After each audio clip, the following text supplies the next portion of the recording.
Bismillahirrahmanirrahim.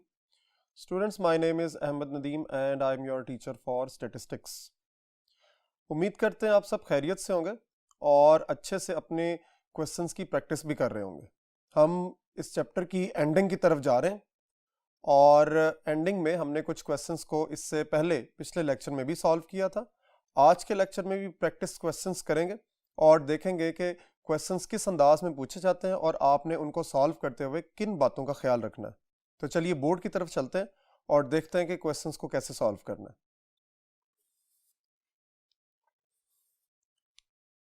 First question है जी आज का, given that sigma F is equal to 76, sigma Y is equal to 572, sigma Y square is equals to 4848, sigma f y cube is equals to 44240 and sigma y4 is equals to 42580. Find क्या करना है इसमें? Test the symmetry and kurtosis.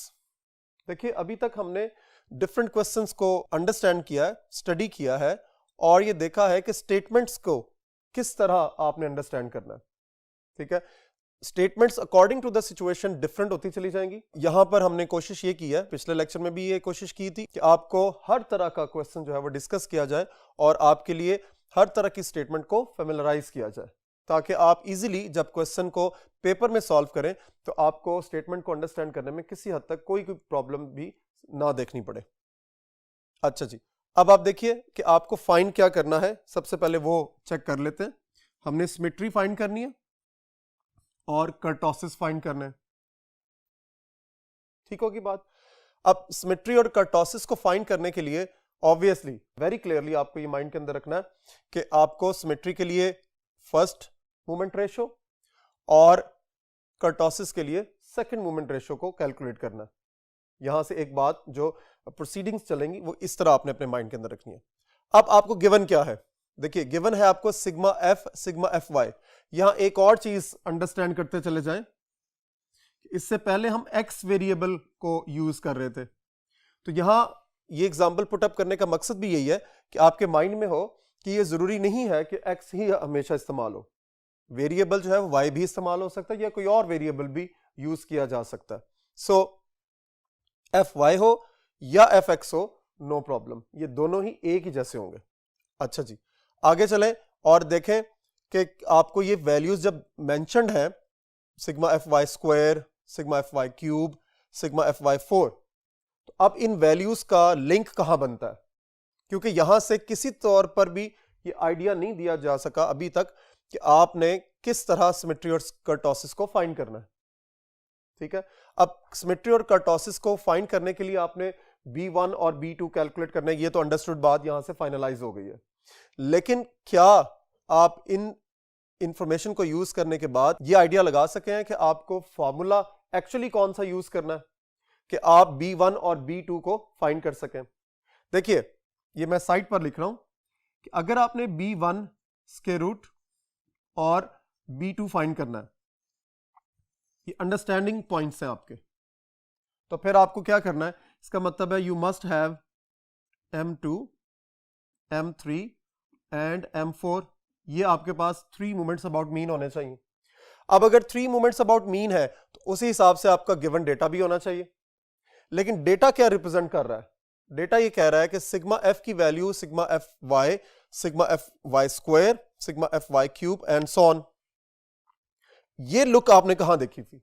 This is the main stream of your information कि आपको यहां से judgement करते हुए आगे की तरफ जाना है और अपने लिस्ट ऑफ फॉर्मूलाज में से बहुत से फॉर्मूलाज आप अंडरस्टैंड कर चुके हैं और आपने उन फॉर्मूलाज में से एक फॉर्मूला निकालना है ताकि आप यहां तक पहुंच सकें।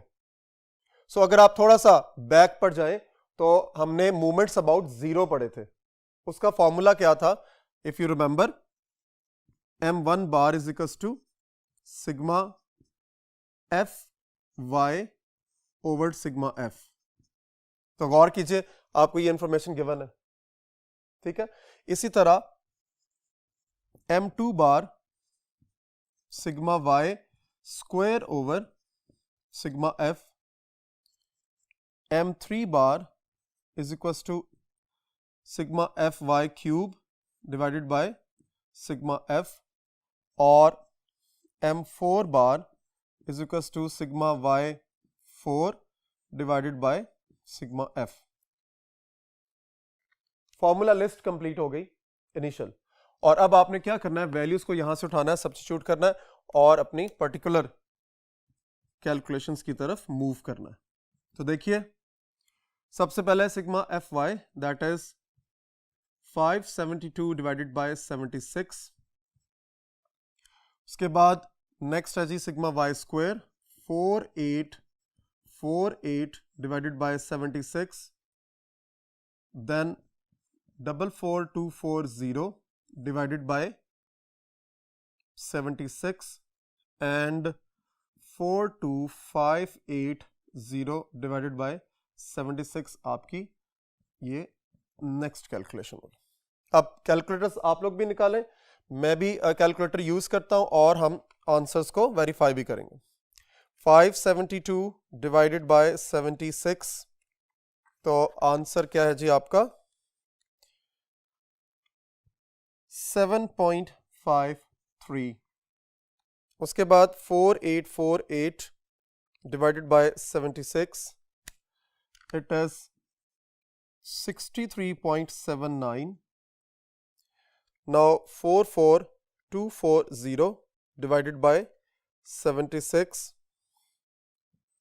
582.11, and 42580 divided by 76, it is 560.26.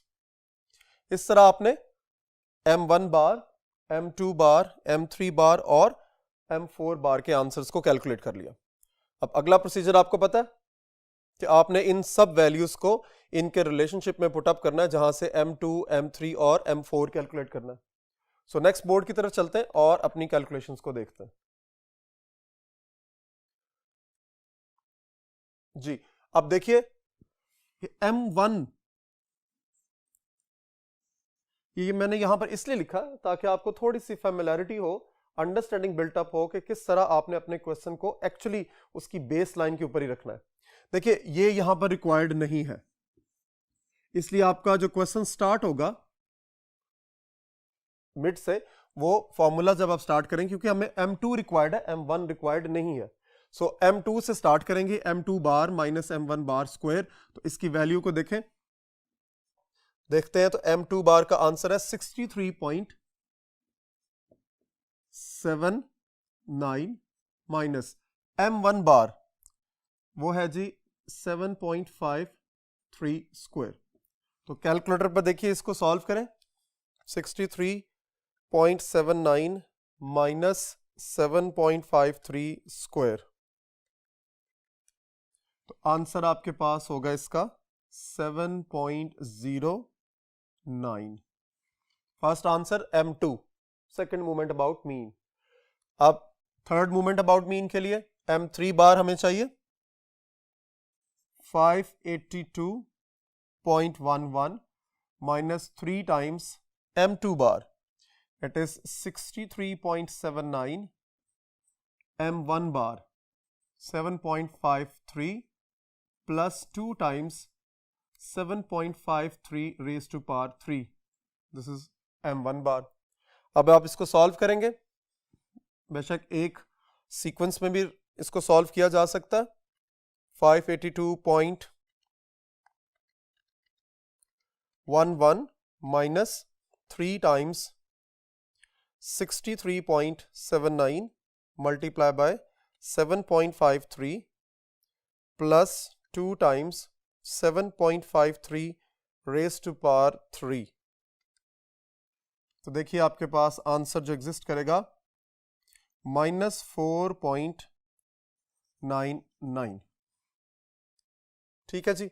अब M4 की तरफ चलते हैं. M4 बार की वैल्यू है 560.26 minus 4 times M3 is 582.11 into M1 is 7.53 plus 6 times m2 bar is 63.79 times m1 bar square 7.53 square.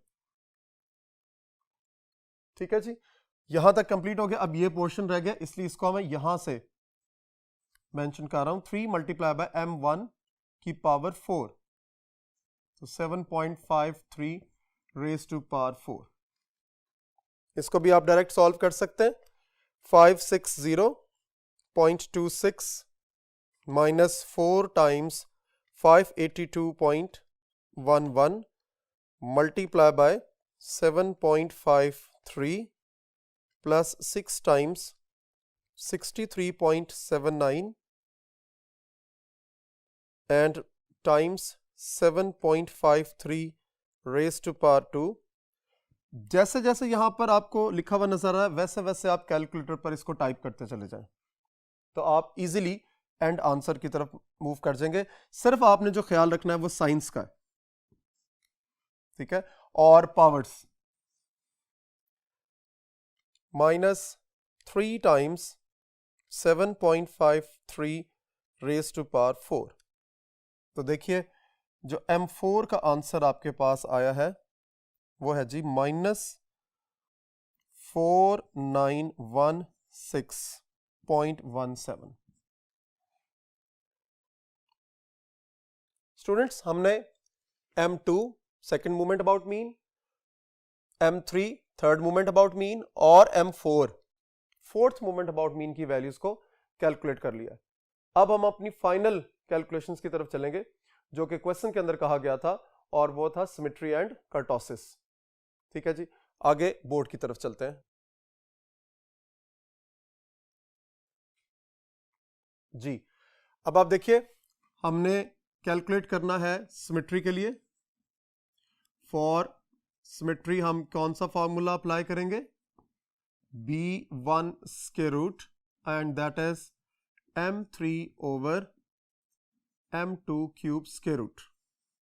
ठीक है, अब वैल्यूज पुट अप करेंगे। m3 की वैल्यू है हमारे पास -4.99 divided by square root of m2 हमने कैलकुलेट किया है 7.09, इसका आपने क्यूब लेना है। ठीक है, उसके बाद फॉर कर्टोसिस हम कैलकुलेट करेंगे b2 that is m4 divided by m2 square. अब देखिए m4 की वैल्यू हमने क्या कैलकुलेट की थी, -4916.17 divided by m2 square. m2 is 7.09 और उसका आपने स्क्वायर ले लेना। अब आप देखिए कैलकुलेटर पर इसको परफॉर्म करेंगे। सबसे पहले यहां से देखें, अगर इस तरह की कॉम्प्लिकेशंस हो तो आप देख सकते हैं कि आपको क्या करना है कि या तो न्यूमरेटर और डिनोमिनेटर को इकट्ठा सॉल्व कर लें, नहीं तो अलग अलग कर लें। तो देखिए मैं पहले डिनोमिनेटर को सॉल्व कर रहा हूं। डिनोमिनेटर में है स्क्वायर रूट ऑफ 7.09 और उसकी पावर है जी 3, तो आंसर आपके पास आएगा 18.88। अब आप अगर इसको डिनोमिनेटर में रखें और न्यूमरेटर के हवाले से फाइनल इसकी कैलकुलेशंस करें तो आपके पास जो आंसर आएगा वो आ जाएगा -0.26। तो यहां पे क्या आंसर आएगा, as b1 is less than 0। देखिए नेगेटिव साइन आपको नजर आ रहा होगा, ठीक है। सो नेगेटिव साइन की वजह से हमने लिखा कि ये लेस देन 0 है। तो आप क्या कह सकते हो, सो डिस्ट्रीब्यूशन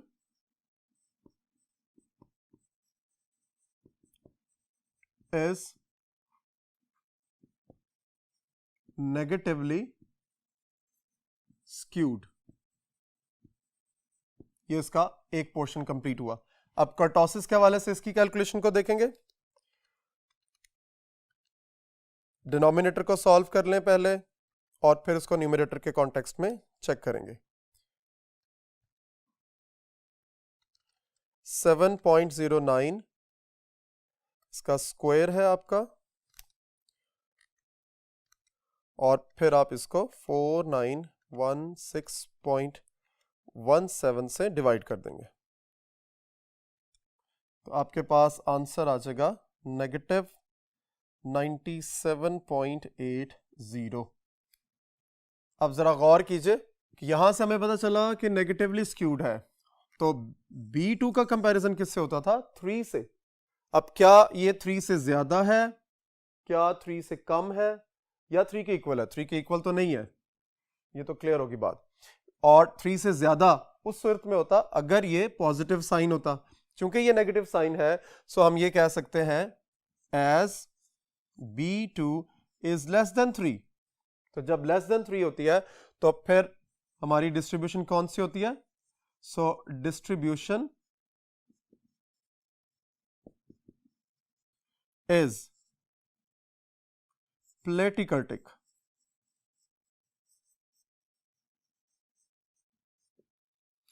तो स्टूडेंट्स, आपने देखा कि किस तरह हमने सिमेट्री और कर्टोसिस को डिस्कस किया। अब नेक्स्ट क्वेश्चन की तरफ चलते हैं और देखते हैं कि उस क्वेश्चन में हमने क्या फाइंड करना है।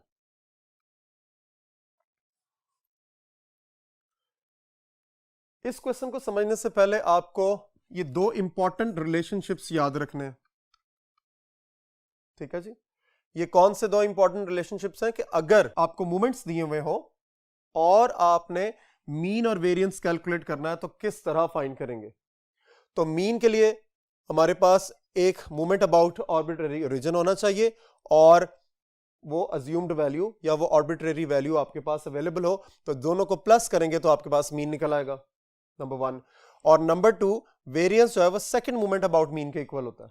सो इसका मतलब है कि इस रिलेशनशिप के थ्रू आप मीन और वेरिएंस को कैलकुलेट कर सकते हैं। अब अपनी अगली एग्जांपल की तरफ चलते हैं और देखते हैं कि क्या फाइंड करने की कोशिश की जा रही है। Find β1, β2 and coefficient of variation, the new thing. ये जरा देखिए गौर से, क्या है? β1 कैलकुलेट करना है, β2 और कोफिशिएंट ऑफ वेरिएशन। जरा देखिए β1 कैसे होगा। हम ये ऑलरेडी पढ़ चुके हुए कि β1 को एस्टिमेट करने के लिए हम b1 के रूट को यूज करते हैं और उसका फॉर्मूला क्या है? m3 divided by m2 cube का स्क्वायर रूट। क्लियर होगी बात? अच्छा जी, अब β2 के लिए हम फाइंड करते हैं, यूज करते हैं b2 को, और वो क्या है जी? m4 divided by m2 square. अब आप गौर कीजिए कि आपका जो क्वेश्चन है वो मूवमेंट्स अबाउट मीन के गिर्द घूम रहा है। इसका मतलब है सेकंड मूवमेंट अबाउट मीन आपको चाहिए, आपको थर्ड मूवमेंट अबाउट मीन चाहिए, आपको फोर्थ मूवमेंट अबाउट मीन चाहिए, ठीक है। और द थर्ड वन वो क्या है? कोफिशिएंट ऑफ वेरिएशन यानी C डॉट V, और उसका फॉर्मूला क्या है? S over x bar multiply by 100%। ये वही फॉर्मूला है जो इस चैप्टर के स्टार्ट में आपने वेरिएंस के बाद पढ़ा था, ठीक है, कि जिसमें स्टैंडर्ड डेविएशन और x बार की रेशियोज फाइंड करने के बाद उसको मल्टीप्लाई बाय 100 करते हैं ताकि आपके पास परसेंटेज आ सके, ठीक है। अब आप देखिए कि B1, B2 coefficient of variation, ये उसकी फॉर्मूला लिस्ट कंप्लीट हो गई। अब मूवमेंट्स कैसे आएंगे? क्योंकि S और x बार के लिए तो हमने ये दो रिलेशनशिप्स देख ली हैं। जरा एक दफा फिर देखें इसको कि मीन अगर कैलकुलेट करना है जिसको हमने x बार कहा है तो वो कैसे फाइंड होगा? A प्लस m1 बार, और वेरिएंस जहां से हम आगे स्टैंडर्ड डेविएशन कैलकुलेट करेंगे दैट इज m2, ठीक है। सो इसका मतलब है ये तो यहां से क्लियर। अब और क्या करना आपने? आपको चाहिए क्या? m2, m3 और m4। अब जरा अगले पार्ट की तरफ चलें क्वेश्चन के। Given the first 4 movements about y is equals to 20। ये देखिए जी, इसको मैंने इसलिए बार बार हाईलाइट कर रहा हूं कि about y is equals to 20 का मतलब है कि आपको एक ही वैल्यू गिवन है 20 और फिर आगे उसने 4 मूवमेंट्स दे दी हैं। सो अगर ये 4 मूवमेंट्स आपको दे दिए गए हैं और एक ही वैल्यू दे दी गई है, इसका मतलब है कि these are movements of arbitrary origin 20, M1 bar, M2 bar, M3 bar और M4 बार की वैल्यूज आपको गिवन है अगेंस्ट A यानी 20 के अगेंस्ट।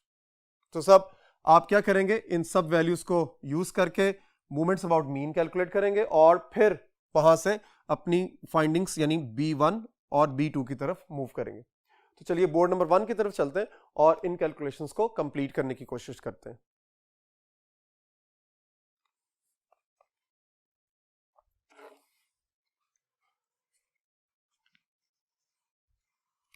जी स्टूडेंट्स, अपनी प्रीवियस इंफॉर्मेशन से हम ये जज कर सकते हैं कि A की वैल्यू हमारे पास 20 है, M1 बार की वैल्यू -2 है, M2 बार की वैल्यू 15 है, M3 बार की वैल्यू -25 है और M4 बार की वैल्यू 80 है अकॉर्डिंग टू द क्वेश्चन। ठीक हो गया। अब हमने इन सारी इंफॉर्मेशन को इस्तेमाल करना है और अपने क्वेश्चन को आगे प्रोसीडिंग्स करते हुए कंप्लीट करना है। देखिए कि सबसे पहले हम इजी पार्ट को देख लेते हैं जो कि है कोफिशिएंट ऑफ वेरिएशन। उसके लिए हमें क्या चाहिए, x बार, और उसका फॉर्मूला है a प्लस m1 बार। तो a की वैल्यू आपको गिवन है दैट इज 20, m1 बार की वैल्यू भी गिवन है दैट इज -2। तो इस तरह आपके पास x बार का आंसर आ गया 18। क्लियर होगी बात?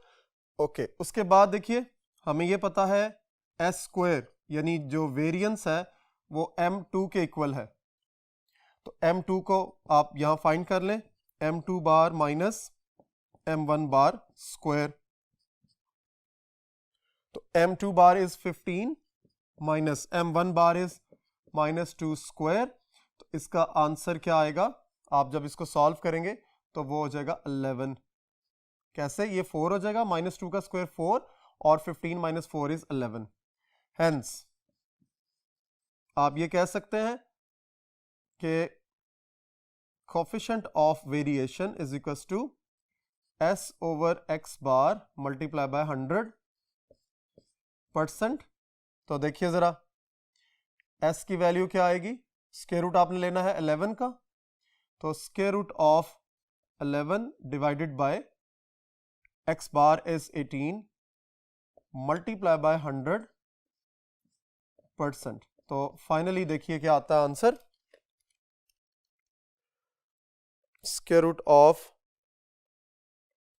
11 divided by 18 multiply by 100। So 18.43%, 18.43% जो है वो आपका क्या आ गया, coefficient of variation for this particular information.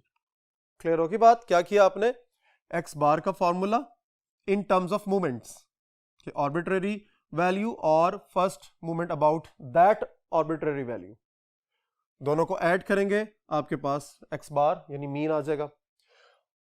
Variance आपको पता है सेकंड मूवमेंट अबाउट मीन के इक्वल होता है, तो इसलिए आप s स्क्वायर को m2 के इक्वल रख सकते हैं और वहां से आपने s स्क्वायर की वैल्यू 11 कैलकुलेट कर ली। कोफिशिएंट ऑफ वेरिएशन का फॉर्मूला लगाकर s की जगह पर s की वैल्यू और मीन यानी x बार की वैल्यू को पुट अप करेंगे, इस तरह फाइनली आपके पास कोफिशिएंट ऑफ वेरिएशन आ जाएगा। यहां एक बड़ी इंपॉर्टेंट बात है कि समटाइम्स ये जो पोर्शन आपको यहां पर मैंने सॉल्व करके दिखाया, इतना पोर्शन आपको एज ए शॉर्ट क्वेश्चन आ जाता है। सो आपने इसको माइंड के अंदर रखना है कि जरूरी नहीं है कि जो आज के लेक्चर में हम क्वेश्चन सॉल्व कर रहे हैं वो सारे के सारे एज इट इज ऐसे ही आएंगे, तो कुछ पार्ट को भी वो डिस्कस कर सकते हैं। सो आपको ये याद रखना है कि ये जो पोर्शन है ये एज ए शॉर्ट क्वेश्चन भी इस्तेमाल कर सकते हैं। अब अगर फॉर एग्जांपल ये आपका शॉर्ट क्वेश्चन होगा तो ऑब्वियसली फिर आपके पास ये इंफॉर्मेशन मिसिंग होगी M3 और M4 की, ठीक है, और क्योंकि आपको M1 और M2 में आपका क्वेश्चन कंप्लीट हो जाता है। ठीक है जी, अब आगे चलते हैं और अपनी फाइंडिंग्स को कंप्लीट करते हैं। M2 रिक्वायर्ड है, वो हम ऑलरेडी पीछे फाइंड कर चुके हैं, दैट इज 11।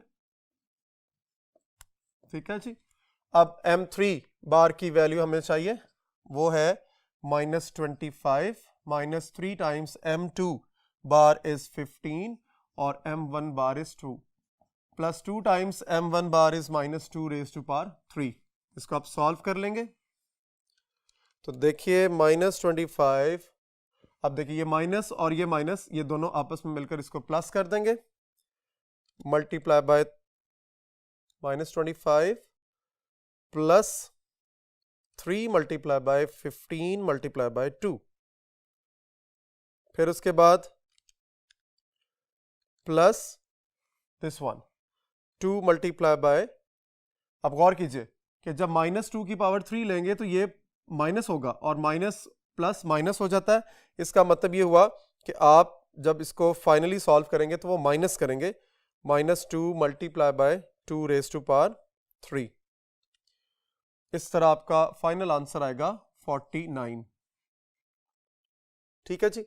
M4 की बारी। अब M4 बार क्या है आपके पास 80, -4 times M3 bar is -25, M1 bar is -2 plus 6 times M2 bar is 15, M1 bar is -2 raise to power 2 -3 times -2 raise to power 4।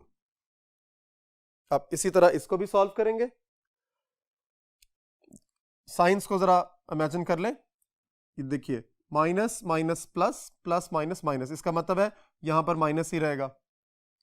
यहां पे देखें -2 रेज टू पावर 2 प्लस और फिर ये भी प्लस, तो ये भी प्लस करेक्ट है। यहां पर देखिए -2 रेज टू पावर 4 पॉजिटिव हो जाएगा, पॉजिटिव नेगेटिव नेगेटिव, इसका मतलब ये साइंस एज इट इज यहां पर यूज होंगे। तो देखिए 80 -4 multiply by 25 multiply by 2 plus 6 multiply by 15 multiply by 2 raise to power 2 -3 multiply by 2 raise to power 4।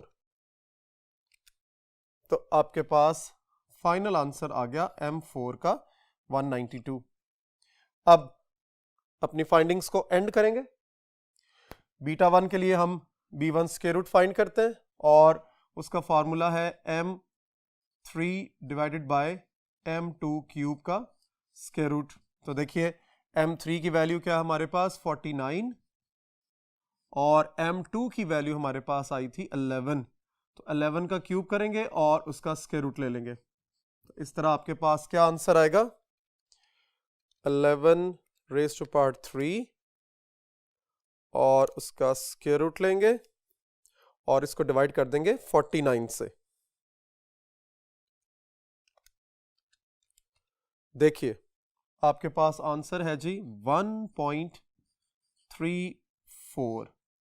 अब यहां उसने ये नहीं कहा कि what would you say about the distribution, तो इसलिए हम यहां पर आगे कोई भी चीज मेंशन नहीं करेंगे क्योंकि उसने सिंपल ये कहा है फाइंड B1 और B2।